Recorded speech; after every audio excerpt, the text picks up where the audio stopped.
Hai Church, selamat datang di ibadah online GKS Balikpapan. Tidak terasa 1 minggu telah berlalu dan saya percaya penyertaan dan pemeliharaan Tuhan begitu sempurna dalam hidup kita. Apakah kita sudah mengucap syukur atas apa yang sudah Tuhan kerjakan dalam hidup kita? Di Mazmur pasal 9 ayat 2 dan 3 dikatakan, "Aku mau bersyukur kepada Tuhan dengan segenap hatiku. Aku mau menceritakan segala perbuatanmu yang ajaib. Aku mau bersuka cita dan bersukaria karena Engkau. Bermazmur bagi namamu yang maha tinggi." Mari saudara-saudara sekalian, kita bersuka cita dan meninggikan nama Tuhan di pagi hari ini melalui pujian dan penyembahan.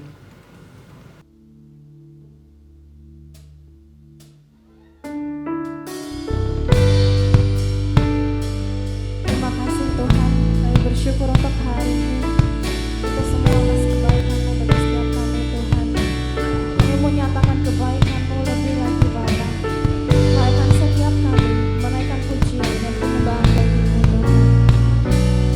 Terima kasih.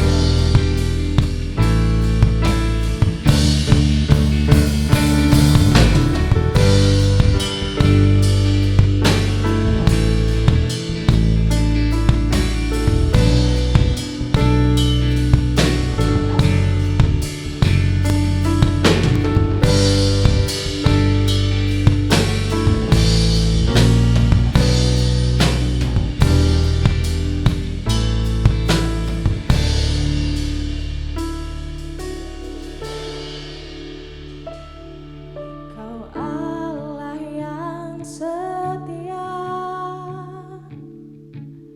Bapa yang mulia, kasih-Mu besar Tuhan. Kau pulihkan hidupku.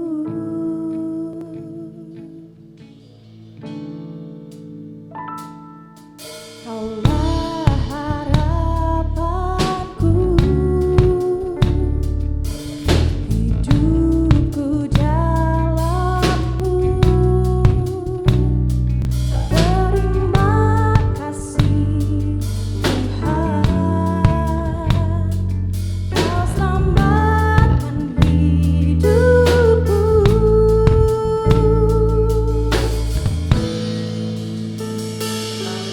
Dan ku balas segala kebaikan-Mu.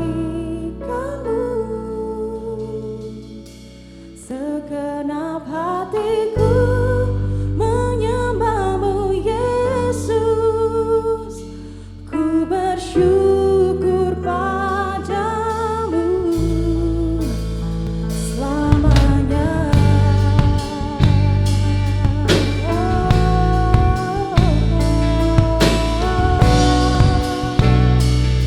Selamanya kami menyembah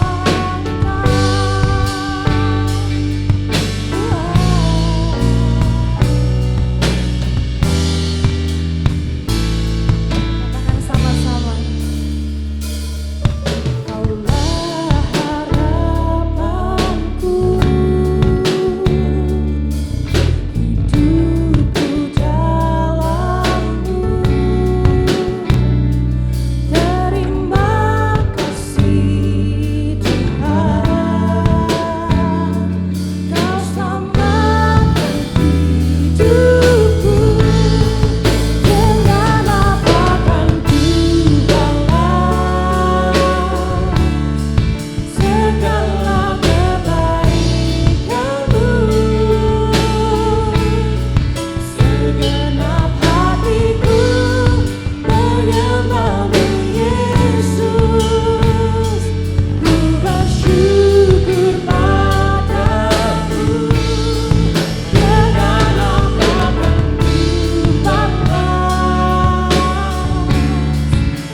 setiamu.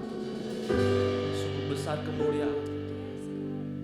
Terima kasih untuk segala hal yang telah Kau berikan bagi setiap kami tempat ini.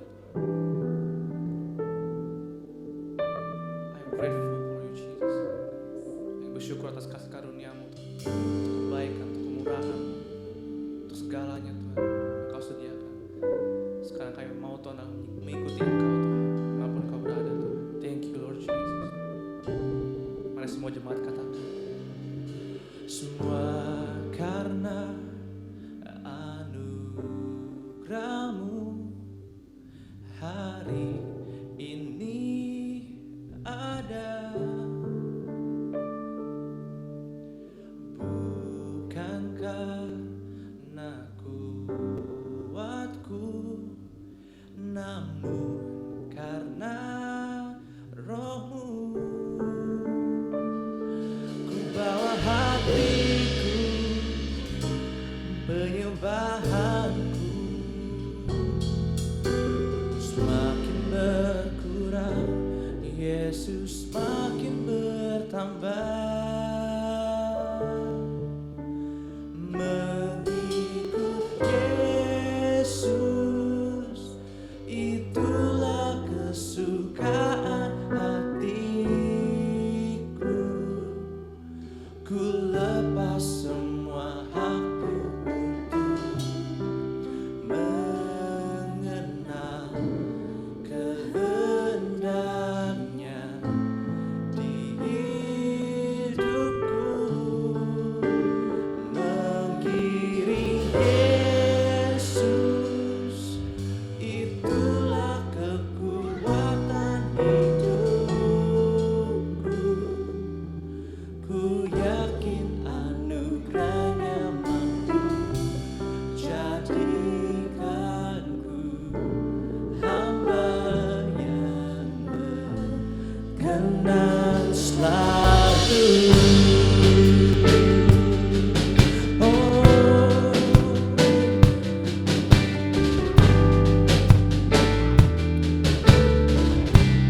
mari katakan lagi. Semua karena anugerah-Mu hari ini ada. Bukan karena kuatku, Tuhan, bukan karena kuatku, namun karena Roh-Mu. Ku bawa hatiku,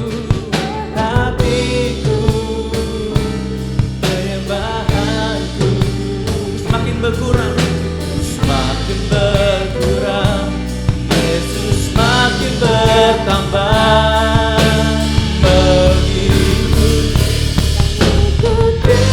Yesus, itulah kesukaan hatiku. Ku lepas semua hakku untuk mengenal kehendaknya di hidupku. Mengiring Yesus, itulah kekuatan hidupku. Yakin anugerah-Nya mampu jadikanku hamba yang berkenan selalu.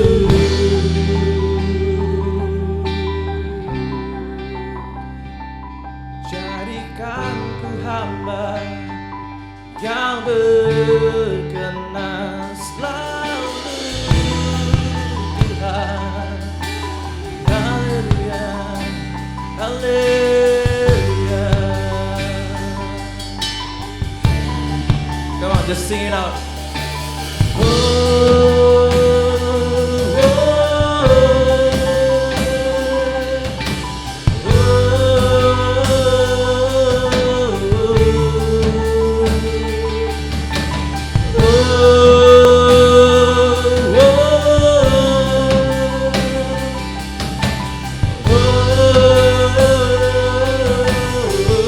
Come on, just sing it out.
Itulah kekuatan hidupku. Ku yakin anugerahnya mampu jadikanku hamba yang berkenan selalu.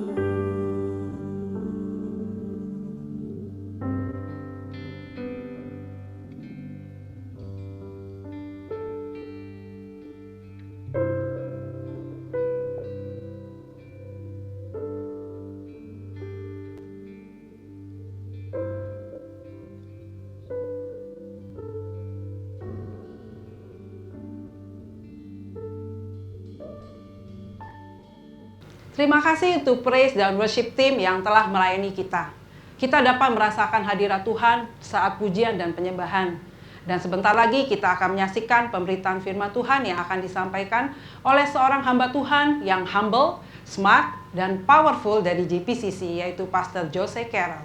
Saya percaya apa yang akan disampaikan pada pagi hari ini akan sangat memberkati dan membangun kehidupan kita. Untuk itu, mari kita menyiapkan hati dan pikiran kita untuk menerima kebenaran firman Tuhan.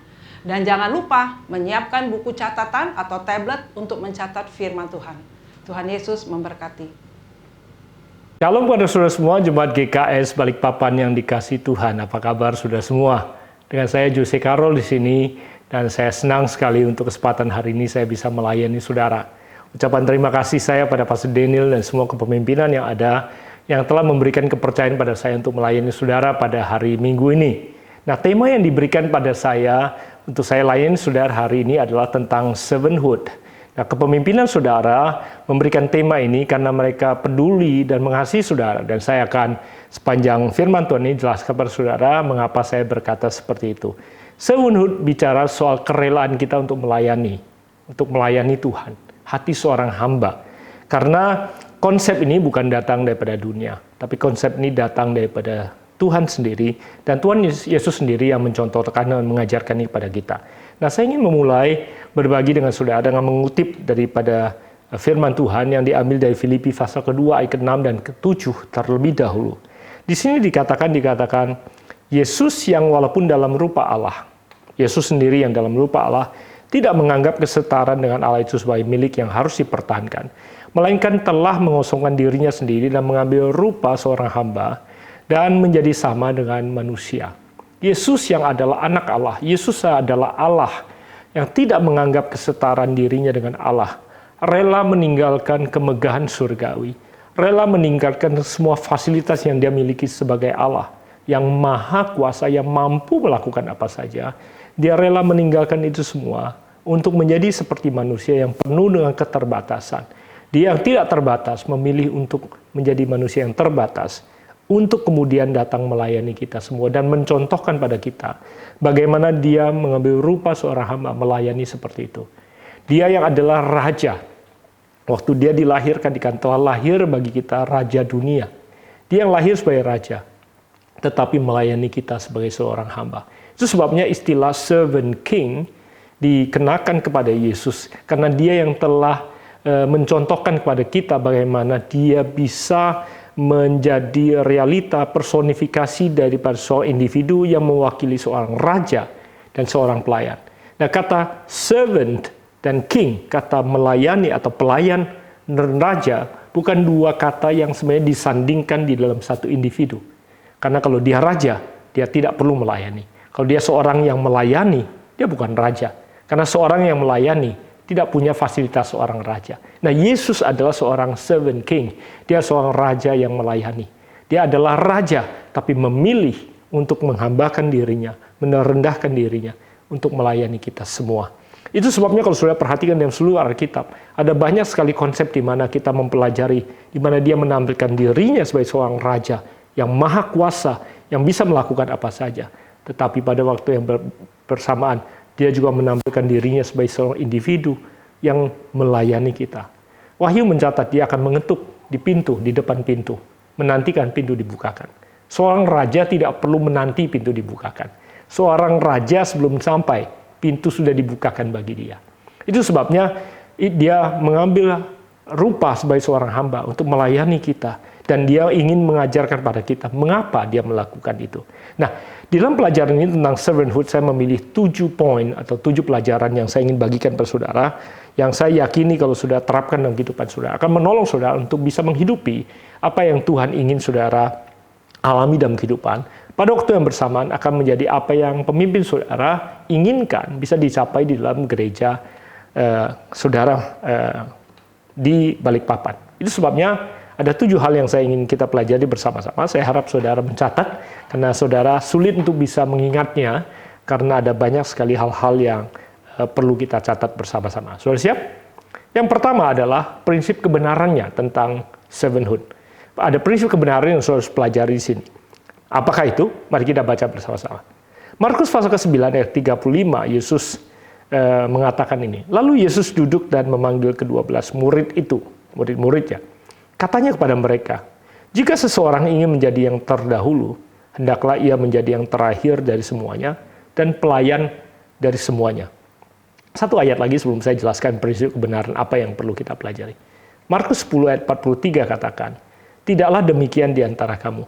Barang siapa ingin menjadi besar di antara kamu, hendaklah ia menjadi pelayanmu. Dan barang siapa ingin menjadi yang terkemuka di antara kamu, hendaklah ia menjadi hamba untuk semuanya. Nah, dari 2 ayat yang baru saya baca, ada beberapa kata kunci yang sudah perlu garis bawahi. Di Markus 9 ayat 35, Yesus berkata, kalau engkau atau jika seseorang ingin menjadi yang terdahulu, kata terdahulu di sini, dia katakan, hendaklah ia menjadi yang terakhir. Di Markus 10 ayat 43 dikatakan, jika di antara kamu ada yang ingin menjadi terkemuka, menjadi terkenal, menjadi terkemuka, maka ia harus menjadi hamba dan pelayan dari semuanya. Yesus sedang berkata pada kita bahwa baik untuk kita menjadi yang terdahulu, baik untuk kita ingin menjadi yang terbaik, baik untuk kita ingin menjadi yang terkemuka. Karena di Markus 5 sendiri dia berkata, dia ingin kita menjadi garam dan terang. Dan di ayat 16 Matius pasal ke-5 dia katakan bahwa biarlah dunia melihat perbuatanmu yang baik, sehingga mereka memuliakan Bapamu yang di surga. Baik untuk kita punya kehidupan yang luar biasa. Baik untuk kita menginginkan menjadi yang terdahulu. Baik untuk kita menjadikan diri kita yang terkemuka. Tapi caranya untuk kita menjadi yang terdahulu dan terkemuka, itu yang harus kita pahami prinsip kebenarannya. Prinsipnya adalah apabila kita mau menjadi yang terdahulu, kita harus merendahkan hati kita dan bersedia mendahulukan yang lain, melayani yang lain, menjadi pelayan yang lain, dan menempatkan diri kita di yang terakhir. Kalau kita ingin menjadi yang terkemuka, kita harus bersedia untuk menjadi hamba, untuk melayani kepentingan yang lain. Saudara, bukan salah untuk kita menjadi terdahulu, bukan salah untuk kita ingin menjadi yang terkemuka, tetapi bagaimana prinsip kebenaran yang akan menghantarkan kita untuk menjadi terdahulu, yang terkemuka yang penting. Itu sebabnya pemimpin saudara pasti menginginkan bisnis saudara menjadi yang terdahulu, bisnis saudara menjadi yang terkemuka. Pekerjaan saudara, kehidupan saudara, dampak kehidupan saudara menjadi yang terkemuka di kota di mana Tuhan tempatkan kau berada. Tetapi pada waktu bersamaan, pemimpin saudara ingin saudara juga mengerti prinsip kebenarannya. Untuk saudara menjadi yang terdahulu dan terkemuka, saudara punya hati seorang hamba, rela dan berani untuk mendahulukan yang lain dan melayani yang lain, menjadi pelayan dari semuanya. Amin. Itu pelajaran yang pertama. Pelajaran yang kedua tentang servanthood adalah bahwa servanthood sebenarnya bukan program pengiritan gereja, tetapi justru adalah program pertumbuhan gereja. Banyak sekali pengerja, volunteer, sukarelawan yang melayani di gereja berpikir bahwa ini mungkin cuma keinginan gembala untuk kita melayani supaya mengirit biaya, supaya tidak perlu full time staff, tidak perlu banyak orang yang bekerja di gereja sehingga ada pengiritan biaya.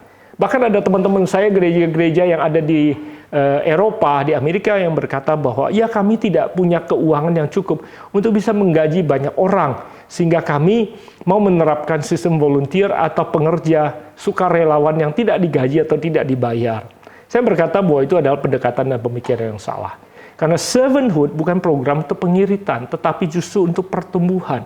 Karena Yesus berkata, kalau engkau mau menjadi yang terdahulu, kamu mau menjadi yang hebat, menjadi yang besar, kamu harus melayani. Nah, gereja yang sehat, gereja yang hebat adalah gereja yang melayani. Jemaat yang hebat adalah jemaat yang melayani. So the more you serve, the more you become great.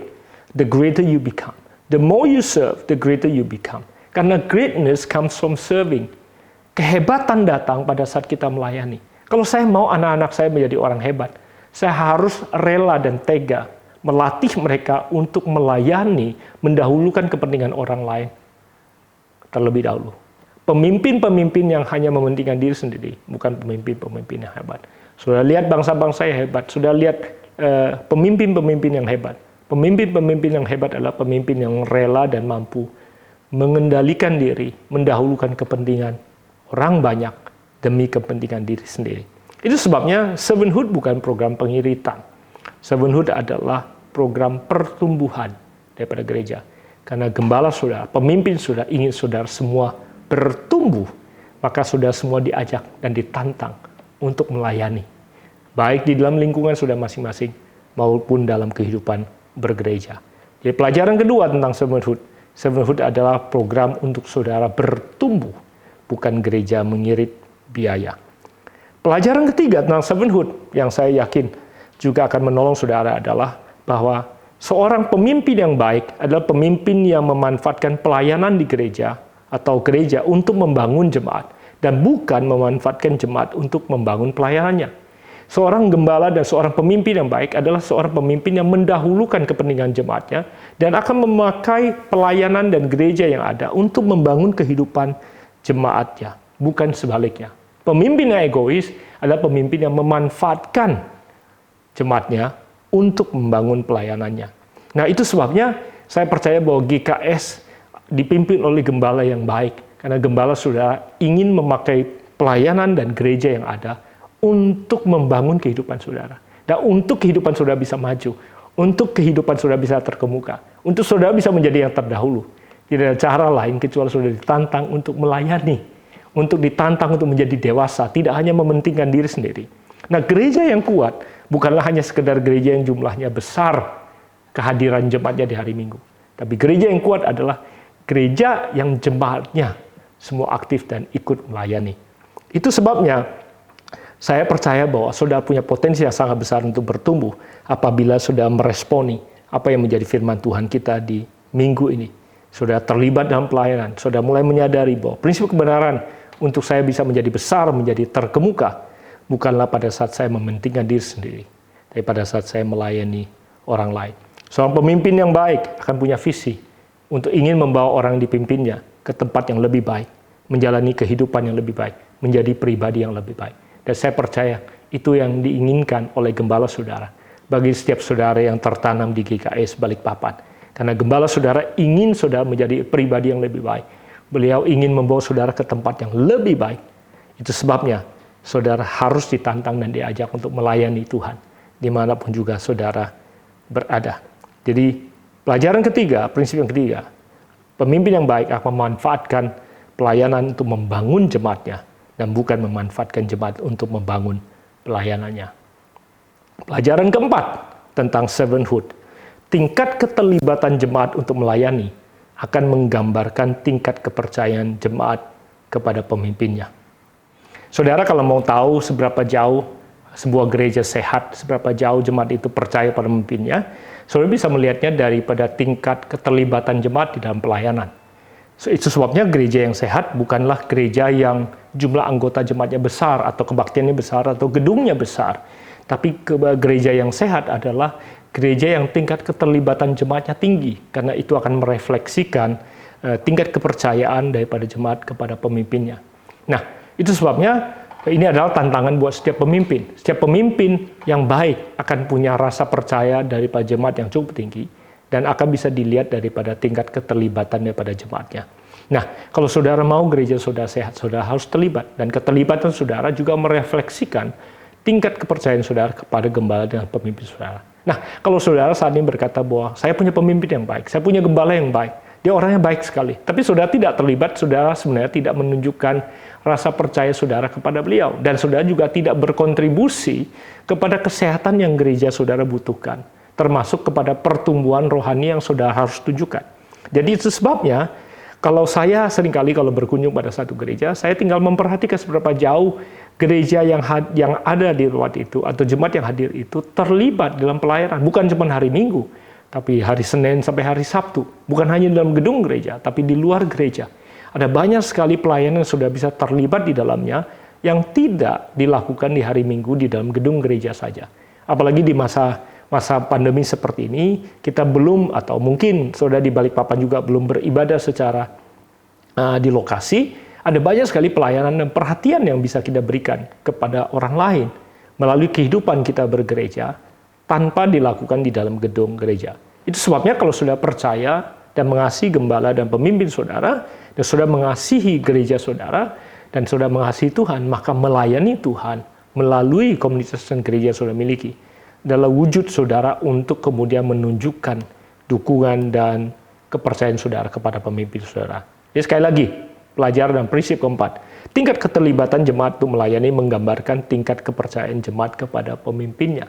Ada banyak gereja yang jumlah kehadirannya besar, tapi yang terlibat pelayanan hanya kecil sekali porsi persentasinya. Prinsip yang kelima, pelajaran kelima tentang servanthood. Servanthood dalam sebuah gereja merefleksikan juga kesehatan dan tingkat pertumbuhan termasuk keuangan gereja tersebut. Jadi servanthood bukan hanya menunjukkan tingkat kepercayaan sebagaimana di pelajaran atau prinsip keempat, tapi servanthood dalam sebuah gereja juga merefleksikan kesehatan gereja itu termasuk tingkat pertumbuhannya dan kesehatan keuangan gereja tersebut. Saya tentunya tidak pergi ke gereja-gereja untuk meminta pembukuan gereja itu ditunjukkan pada saya untuk saya tahu seberapa sehatkah gereja itu secara keuangan.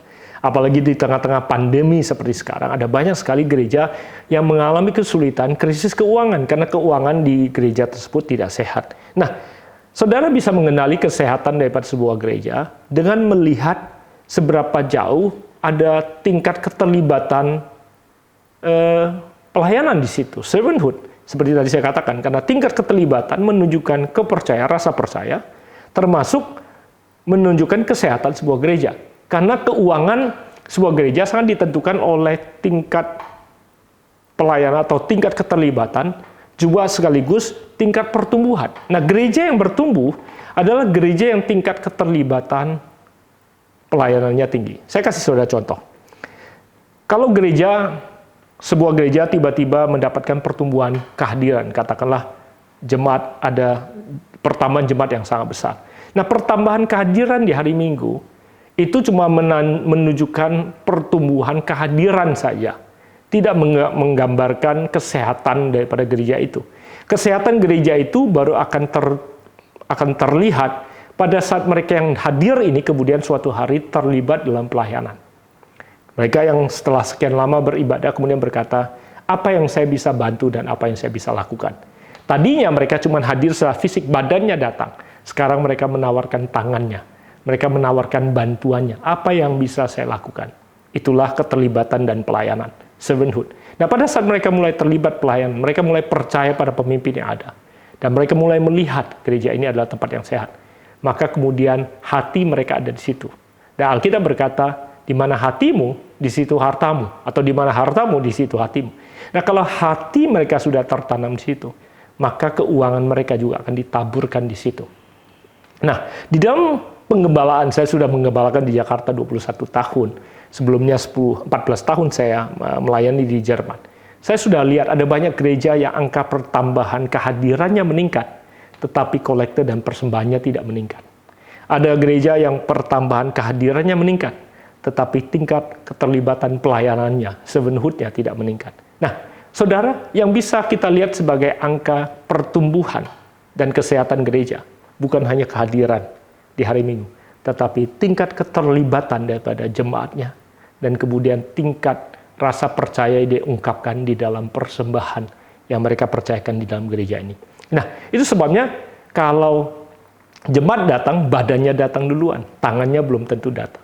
Tapi kalau tangannya sudah datang dan hatinya sudah datang, maka gereja itu sehat karena keuangannya sehat, keterlibatannya sehat. Dan kalau gereja itu sehat, gereja itu pasti bertumbuh. Nah, kalau ada yang kemudian hatinya tidak lagi ada di sebuah gereja, katakanlah mereka kecewa, mereka sakit hati, yang mereka akan ambil adalah hatinya dulu. Kalau hatinya sudah mereka ambil, persembahannya juga diam-diam mereka ambil. Mungkin mereka masih terlibat pelayanan, tangan mereka masih terjebak melayani, mereka tidak bisa tiba-tiba mundur, karena mereka dicari. Tapi kemudian tinggal tunggu waktu, mereka kemudian akan cari alasan, oh saya sibuk, saya tidak bisa lagi terlibat pelayanan, dan mereka kemudian akan tarik tangan mereka. Nah setelah mereka tidak terlibat pelayanan, tinggal tunggu waktu, saudara perhatikan saja, mereka akan menghilang dari peredaran, dan tidak lagi datang di hari Minggu juga sama sekali. Mereka hilang dari gereja ini. So, jadi kalau saudara lihat bahwa servanthood ini bukan cuma sekedar saudara perlu melayani untuk kepentingan diri saudara sendiri, tapi juga untuk kepentingan gereja saudara. Karena gereja yang sehat, servanthood itu akan menunjukkan tingkat pertumbuhan dan keuangan atau kesehatan gereja tersebut. Saya berharap saudara belajar. Nah, kalau saudara mau dan mencintai gereja saudara, terlibatlah dalam pelayanan. Letakkanlah tangan saudara, pelayanan saudara, terlibat ada di situ. Tempatkanlah hati saudara di gereja saudara. Sehingga saudara menginvestasikan apa yang Tuhan percayakan kau kelola di gereja tersebut. Sehingga gereja saudara menjadi gereja yang sehat. Pelajaran yang ke-6, prinsip yang ke-6. Serving church is a strong church. Gereja yang melayani adalah gereja yang kuat. Karena kata serve identik dengan kata strong. Karena strength is for service. Kekuatan itu Tuhan berikan bagi kita untuk melayani, bukan untuk status. Dari manakah saya tahu? Roma 15 ayat pertama dan 2 berkata seperti ini. Kita yang kuat wajib menanggung kelemahan orang yang tidak kuat. Dan jangan kita mencari kesenangan kita sendiri. Sehingga orang di antara kita harus mencari kesenangan. Setiap orang di antara kita harus mencari kesenangan sesama kita demi kebaikannya untuk membangunnya. Dikatakan kita yang kuat wajib menanggung kelemahan orang yang tidak kuat. Dan jangan kita mencari kesenangan diri kita sendiri. Kita diberi kekuatan bukan untuk kepentingan kesenangan diri kita sendiri. Kekuatan yang Tuhan berikan bagi kita justru untuk melayani orang lain. Itu sebabnya, the more you serve, the stronger you become. Semakin saudara melayani, semakin Tuhan akan mempercayakan keuangan. The more you serve, the stronger you become. The more you give, the stronger your financial will become. Semakin banyak kau menabur, semakin Tuhan akan mempercayakan pada engkau. So, sekali lagi, serving church, it's a strong church. Jadi kalau saya mau tahu sebuah gereja itu kuat apa tidak, saya tinggal lihat tingkat keterlibatan dan pelayanan yang ada di gereja itu. Kalau gerejanya walaupun gedungnya besar, jemaatnya banyak, tapi yang terlibat pelayanan hanya segelintir. Saya tahu persis, gereja itu hanya badannya besar, tapi tidak kuat. Tapi gereja yang kuat adalah pada saat di mana gereja itu penuh dengan orang-orang yang kuat, yang rela mengorbankan kepentingan diri sendiri, sebagaimana Yesus ajarkan, untuk mendahulukan orang lain, untuk kemudian melayani orang lain. Strong church will grow. Gereja yang kuat pasti bertumbuh. Tinggal tunggu waktu gereja itu bertumbuh. Amen. Sudah siap menjadi gereja yang kuat? Amin. Pelajaran terakhir, last but not least, serving church is a happy church. Gereja yang melayani adalah gereja yang penuh dengan sukacita. Kisah para Rasul pasal 20 ayat 35 katakan seperti ini. Dalam segala sesuatu telah kuberikan contoh kepada kamu, bahwa dengan bekerja demikian kita harus membantu orang-orang yang lemah, dan harus mengingat perkataan Tuhan Yesus, bahwa ia sendiri telah mengatakan, adalah lebih berbahagia memberi daripada menerima. Saudara, gereja yang melayani adalah gereja yang penuh dengan sukacita. Sukacita tidak datang dari luar, sukacita datang dari dalam. Kalau saudara rela melayani, maka saya yakin gereja saudara, hidup saudara akan penuh dengan sukacita. Nah, Albert Schweitzer pernah mengatakan ini. Dia katakan, I don't know what your destiny will be, but one thing I know, the only ones among you who will be really happy are those who will have sought and found how to serve. Albert Schweitzer pernah berkata seperti ini. Ini akan menjadi pernyataan yang luar biasa akan memberkati saudara. Dia katakan begini, saya tidak tahu apa yang menjadi tujuan hidup saudara, tapi satu hal saya tahu persis. Mereka satu-satunya orang yang akan betul-betul merasakan kebahagiaan adalah mereka yang sudah pernah mencari dan menemukan bagaimana caranya melayani orang lain. Saya berharap apa yang Albert Schweitzer katakan juga menjadi kenyataan yang sudah hidupi. Saudara menjadi orang-orang yang betul-betul berbahagia karena saudara sudah mencari tahu bagaimana untuk melayani orang lain. Tujuan hidup kita bukan hanya sekedar untuk membangun kehidupan kita sendiri. tapi bagaimana kita bisa melayani orang lain. So GKS Balikpapan, a serving church is a happy church. Saya berdoa saudara menjadi jemaat yang penuh dengan kasih, damai sejahtera, dan sukacita karena sudah melayani Tuhan dari kelimpahan saudara. So ini adalah sebuah sukacita yang luar biasa bagi saya untuk berbagi dengan saudara.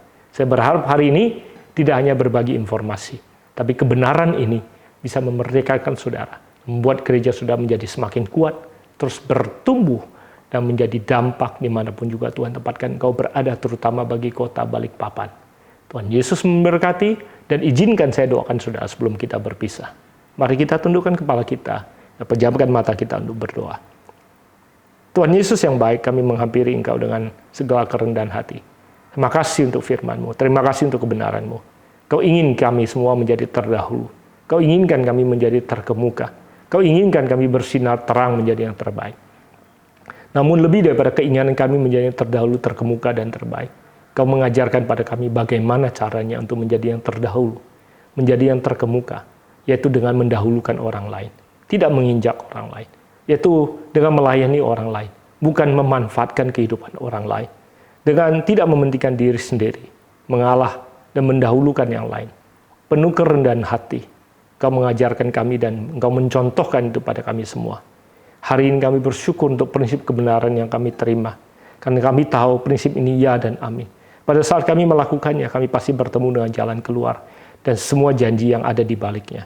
Kami tahu Tuhan, gembala dan pemimpin yang ada di gereja ini menginginkan kami untuk bertumbuh menjadi dewasa, menjadi semakin bertumbuh. Dan kami tahu gereja ini ingin memakai pelayanan yang ada untuk memperlengkapi kami, membangun kami, bukan untuk memanfaatkan kami untuk membangun kehidupan mereka. Itu sebabnya Tuhan, biar respons kami sebagai jemaat menjadi wujud daripada tingkat kepercayaan kami kepada kepemimpinan yang ada. Sehingga pada saat kami bawa tangan kami untuk melayani, kami akan taruh hati kami dan investasi yang kami miliki ke dalam jemaat-Mu. Sehingga jemaat ini akan terus bertumbuh, bertambah kuat. Sehingga gereja yang melayani ini menjadi gereja yang kuat, dan pada saat kami melayani, kami bertemu dengan sukacita yang datang daripada Tuhan. Karena lebih besar sukacita kami memberi daripada menerima. Sekali lagi hamba lepaskan berkat dan anugerah Tuhan bagi jemaat-Mu yang ada di Balikpapan ini. Hamba percaya Engkau akan mengurapi Bapak Gembala dan semua penatua dan jemaat yang ada untuk memampukan mereka untuk menggenapi dan menjalankan apa yang Tuhan percayakan mereka kerjakan. Sekali lagi biarlah berkat daripada surga, damai sejahtera yang melebihi akal itu turun atas hati dan pikiran mereka. Dan hamba lepaskan berkat ini hanya di dalam nama Yesus Kristus Tuhan Juru Selamat kami yang hidup. Amin dan amin. Tuhan Yesus memberkati. God bless you all. Terima kasih Pastor Jose Carroll untuk firman Tuhan yang sangat memberkati. Suatu kehormatan bagi GKS Balikpapan dapat dilayani hambanya yang luar biasa. Pagi hari ini kita kembali diingatkan mengenai arti dari servanthood dan juga dibukakan hal-hal yang baru mengenai servanthood. Seperti yang tadi Pastor Jose Carroll sampaikan, serving church is strong church. Gereja yang melayani adalah gereja yang kuat. Suatu pesan yang luar biasa. Untuk jemaat yang belum melayani, mari melangkah untuk terlibat dalam membangun gereja Tuhan di tempat ini. Sebelum kita mengakhiri ibadah online hari ini, saya mengingatkan saudara untuk subscribe di channel YouTube GKS Balikpapan agar saudara terus mendapat notifikasi dan juga like and share agar berkat Tuhan yang saudara dapat hari ini bisa menjadi berkat juga buat orang lain. Stay safe, taati dan jalani protokol kesehatan yang diberlakukan. Kenakan masker, jaga jarak aman, rajin mencuci tangan. Terima kasih dan Tuhan Yesus memberkati.